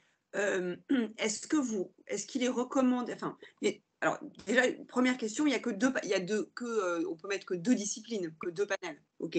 Et ensuite, est-ce que c'est fortement recommandé? Ce que je veux dire par là, c'est si jamais on s'aperçoit, on ne met pas un autre panel, mais qu'il apparaît que les membres ont besoin de contacter un autre panel pour ces raisons-là, est-ce qu'ils les contacteront? Enfin, je me demande, disons, dans intérêt absolument à le faire si le projet est interdisciplinaire ou si on peut un peu laisser une forme d'autonomie au panel.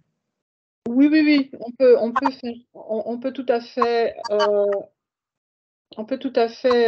laisser une autonomie au panel. D'accord. Il n'y a pas de problème. Après, oui, c'est vrai que tout dépend du degré d'interdisciplinarité de la proposition. Oui, d'accord. Bon, ok, merci beaucoup. Oui, et je voudrais juste ajouter un point pour Marion. Discuter avec votre cellule d'accompagnement, c'est extrêmement rare qu'un projet relève de plusieurs panels. Ça n'arrive quasiment jamais. Donc, il y a aussi une réflexion à avoir de où se trouve l'originalité, l'avancée scientifique de votre projet. Il faudra que vous pensiez analyser ça. Vous pouvez demander également à nous rencontrer pour en discuter. D'accord. Ok, en sciences humaines, on a, je sais, ok, très bien. Ok, bah merci beaucoup. Je le ferai. Johanna?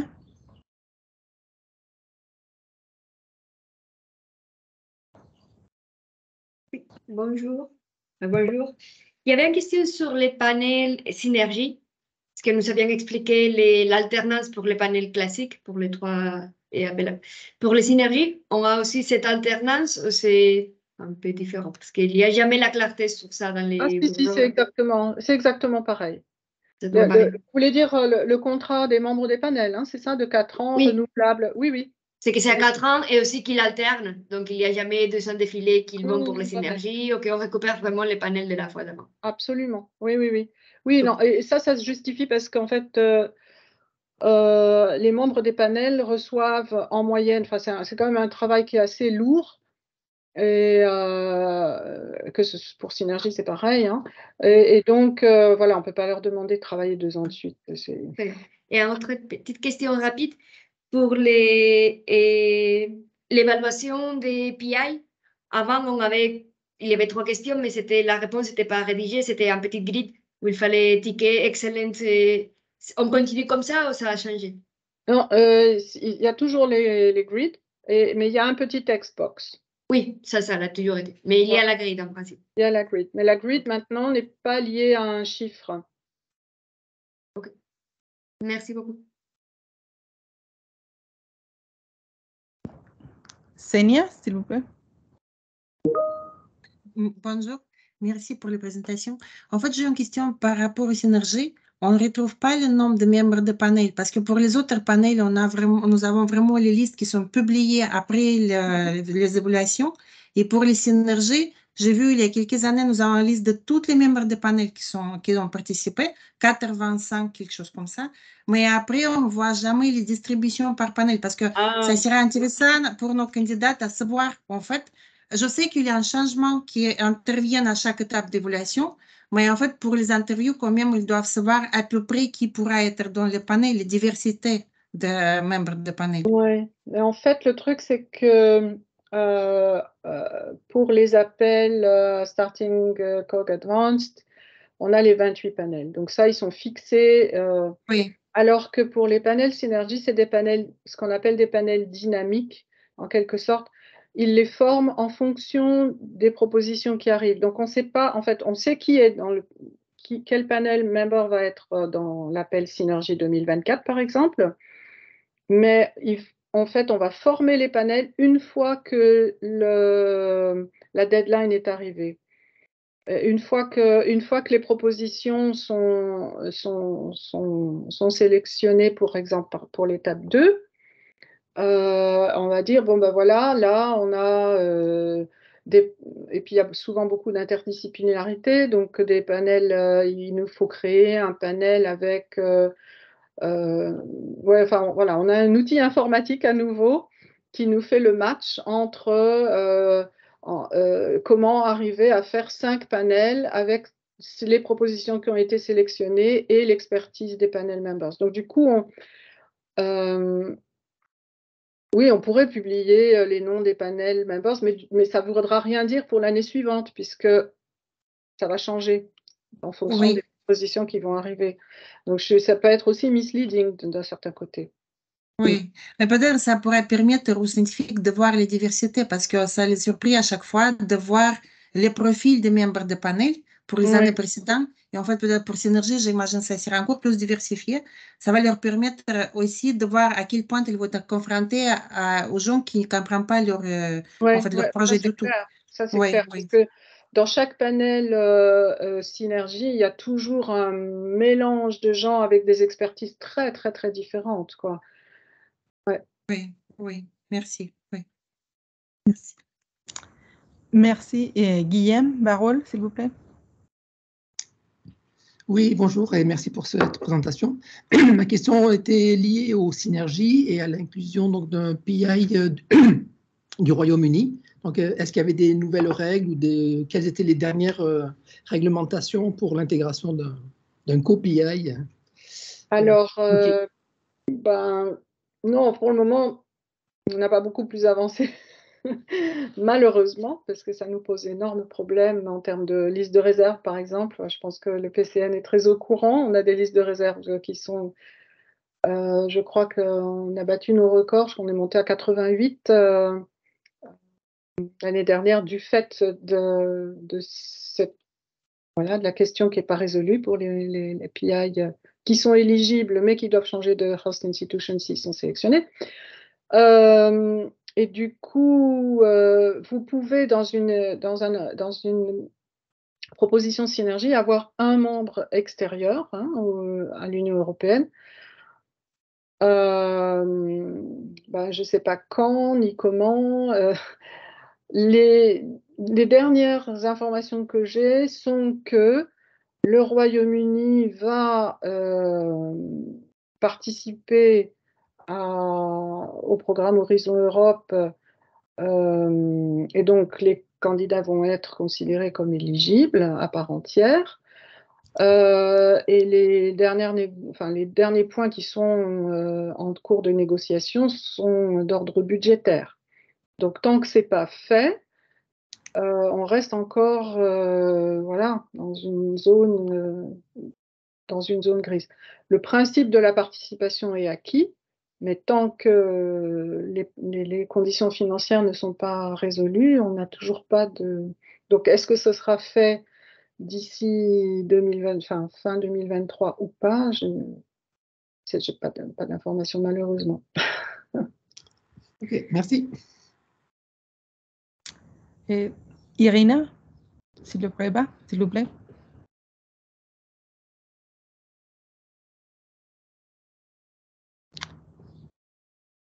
On ne vous entend pas, Irina.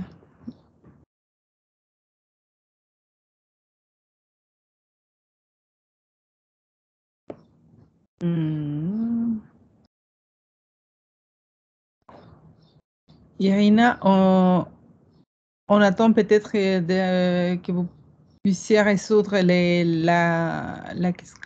problèmes de votre côté, sinon... C'est bon. Je vois... Ah non, excuse-moi, je me suis trompée. J'ai cru voir que le micro se connectait, mais non, c'est pas ça. Oui. Ok. Donc peut-être, sinon, écrivez-nous la question dans le chat. Et oui, on la lira. Eric Dujardin, s'il vous plaît. Oui, je reviens sur les statistiques que vous montriez, les taux de succès FP7, Horizon 2020 et Horizon Europe. On voit un accroissement sur Horizon Europe des taux de succès. Est-ce que c'est une baisse de la souscription, une augmentation des budgets pour le début de Horizon Europe? Et si c'est ça, est-ce que les budgets sont maintenus sur les appels 2024? Au niveau des budgets, en fait, la distribution est déjà fixée à chaque début de programme cadre. Donc là, ça c'est... Et donc, en général, on a une augmentation des budgets vers la fin du programme 4. Donc là, ce sera plus pour 2025, 26, 27. Au niveau d'augmentation des taux de succès, mon interprétation, c'est du fait du Royaume-Uni. Ils ont été obligés finalement, pour la plupart, de renoncer à leur grant et donc, au bénéfice d'autres personnes. D'accord, merci. Marion? Oui, merci, je me permets, puisque merci. Moi, j'ai une question sur à propos des panels, sur les micro-changements, mais il y en a un où je me sens directement concernée parce que je suis philosophe des sciences et je vois que c'est une des disciplines qui est passée d'un panel à l'autre et j'aimerais juste savoir si vous pouvez m'expliquer les motivations. Il est passé du panel SH4 qui est plus, disons, scientifique parce qu'il va de pair avec sciences cognitives, tout ça, au panel SH5 qui est plus littéraire, texte et concept. Voilà, et pour la philosophie des sciences, ça interroge de savoir pourquoi, grosso modo, c'est passé des sciences aux humanités. Donc j'aimerais bien juste comprendre la motivation. Alors là, c'est tu... Marion, excusez-moi, est-ce que vous pourrez couper votre micro? Je pense que c'est une question d'écho. Merci. Ouais. Oui, la création de ce panel-là, enfin le transfert, le panel SH4 était un des panels qui était sous tension, donc avec plus de 200 propositions en général à chaque appel. Et donc une charge de travail importante pour les membres des panels qui était plus soutenable. Et en plus, alors c'est d'une part une charge de travail, comme les budgets sont répartis en fonction de la demande, ça donnait un budget énorme à ce panel-là. Et du coup, on n'était même plus capable d'organiser des interviews sur une semaine, ou alors on avait 15 interviews par jour, ce qui n'est pas non plus soutenable pour ni raisonnable pour la qualité de l'évaluation elle-même. Donc voilà, le conseil scientifique a cherché à faire en sorte de rétablir de faire en sorte que la pression soit un peu répartie de manière plus équitable entre les différents panels. Et c'est sur la base de leur réflexion. Après, moi, je ne suis pas du tout dans ce domaine-là, donc je ne vais pas m'aventurer plus loin. D'accord, merci. Nous avons une question sur les chats. Quelqu'un qui ne peut pas faire marcher, qui a un problème de micro. Et donc, dit, je voulais revenir sur la possibilité de choisir un panel secondaire. C'est quelque chose à valoriser ou vaut-il mieux rester sur un panel principal? Et après, Anna, tu peux compléter peut-être, Anna, la question. Oui, si une candidate dirait que son projet est un cheval entre les sciences humaines et sociales, plutôt SH7, mais aussi histoire, et les sciences de la Terre, PO10. Donc, en fait, sur les risques de montagne.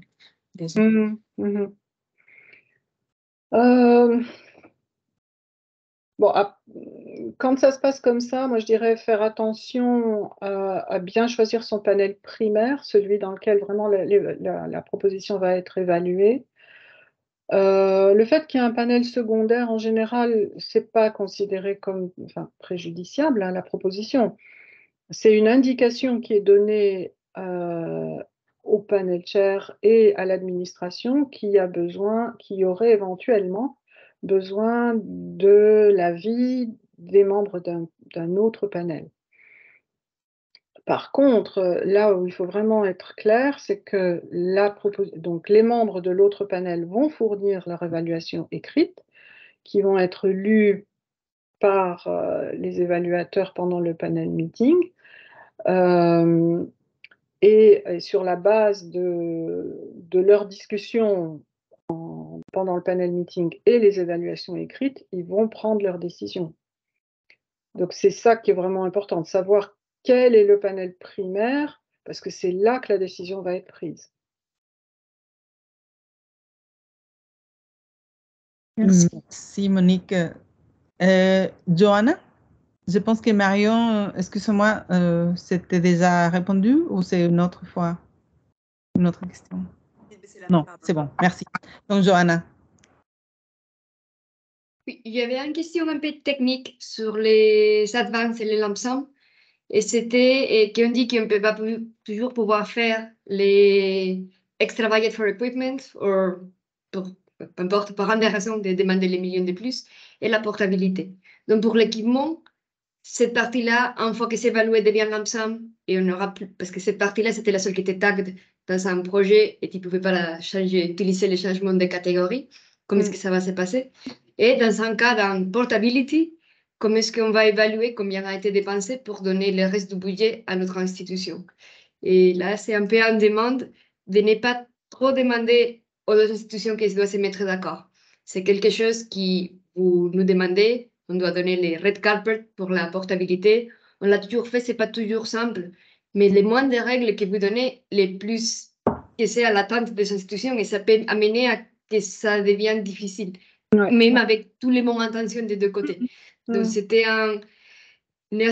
si on peut éviter de résoudre les problèmes, hein, vous vous arrangez entre vous. Ça, c'est vraiment, on jette toute la responsabilité chez les institutions et ça pourrait causer des problèmes. Donc, voilà, comment est-ce que vous allez nous aider à encadrer ça si on met dans un lump sum? Donc, en théorie, on n'a pas même gardé en trace de combien on va dépenser. Oui. Bah là, je vais donner mon joker parce que pour le moment, c'est pas encore. Voilà, Advance Grant, la date d'ouverture sera en mai, hein, donc pour être très transparente, tous les détails n'ont pas encore été fixés sur la manière dont on va procéder pour et ça voilà, c'est sûr que ça va être quelque chose de très délicat à gérer. Alors bon, s'il y a juste un conseil à donner, c'est utiliser au maximum la grande principale, parce que ça, on peut rebudgéter tant qu'on veut sans problème. Et bon, mais un gros équipement, c'est un gros équipement, quoi. Donc ça. Voilà, comment est-ce qu'on va être? Ça va être. Ouais. Okay. Et toujours pour continuer sur la question de Johanna, est-ce que vous pensez que pour ces lump sum, enfin, à l'état actuel de vos réflexions, vous allez faire évoluer le supplementary agreement? Ouh là là, non, c'est trop tôt. C'est trop tôt, ok. Ça, non, je sais pas.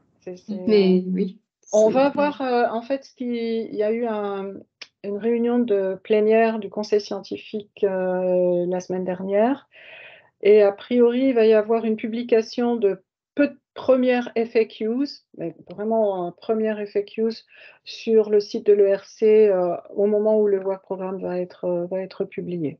Je ne pense pas que ça va répondre à toutes les questions très techniques parce qu'en fait, on a une task force qui regroupe des gens du département scientifique, donc responsable des évaluations, et des gens du service financier, donc eux qui sont plus dans les Supplementary Grant Agreement et compagnie. Donc pour vraiment traiter tout essayer d'avoir des réponses les plus précises possibles. Mais bon, c'est sûr que c'est un changement au niveau de la gestion financière qui est très important. Eric, s'il vous plaît. Oui, justement sur cette question budgétaire, entre maintenant et le mois de mai pour les Advance Grants, est-ce que vous prévoyez des sessions d'information sur comment monter et gérer le budget? Parce que j'ai des questions, mais je sens que c'est trop tôt. Donc, je ne suis pas financière d'une part. Oui, je pense que, enfin j'espère. Okay. En fait, on va avoir déjà, on espère avoir, on s'est fixé pour le mois d'octobre, d'avoir un document qu'on va pouvoir transmettre public, parce que effectivement, il y a plein de questions qui vont être posées. Et puis, il va certainement y avoir des sessions d'information spécifiques lump sum avec nos collègues financiers, parce que bon, il y a plein de choses sur lesquelles moi je ne peux pas répondre. Oui, juste savoir qu'il y a peut-être une attente de notre côté de projet en amont pour bien s'adapter à ce nouveau cadre-là. Oui, ça on est tout à fait conscient que il y a beaucoup de questions, ça soulève beaucoup de questions. Oui. Merci. Merci beaucoup. Je n'ai pas plus de questions de main levée, pas non plus de questions dans les chats, Caroline, ou non, le chat, on a répondu aux questions. Donc, dans ces cas-là, merci beaucoup, Monique. Merci. Vraiment, il y a une chose que j'ai oublié de dire, parce que ça s'est produit il n'y a pas longtemps. Si vous pouviez dire, ou même pour les personnes qui vont candidater, à l'issue de votre interview, ne contactez jamais, sous aucun prétexte, un membre d'un panel. Sous aucun prétexte. Parce que, voilà, on a eu un cas encore récemment et la personne, voilà, même si elle est première sur la liste, elle s'est considérée comme influencer le panel dans sa décision et donc la personne est rejetée pour 2 ans. Ah là là, oui. Donc, oui, merci. Voilà. Merci beaucoup encore une fois. Tous les conseils que tu nous as donnés, on les a bien notés et ça a été vraiment important pour nous pour clarifier, et je pense pour toute la communauté française. Merci à tous aussi de votre participation et on se retrouve les 11 pour le prochain webinaire que Pascal nous avait déjà annoncé. Donc, merci bien. Merci à vous. La proposition, voilà, la présentation va être publiée d'ici 2-3 jours.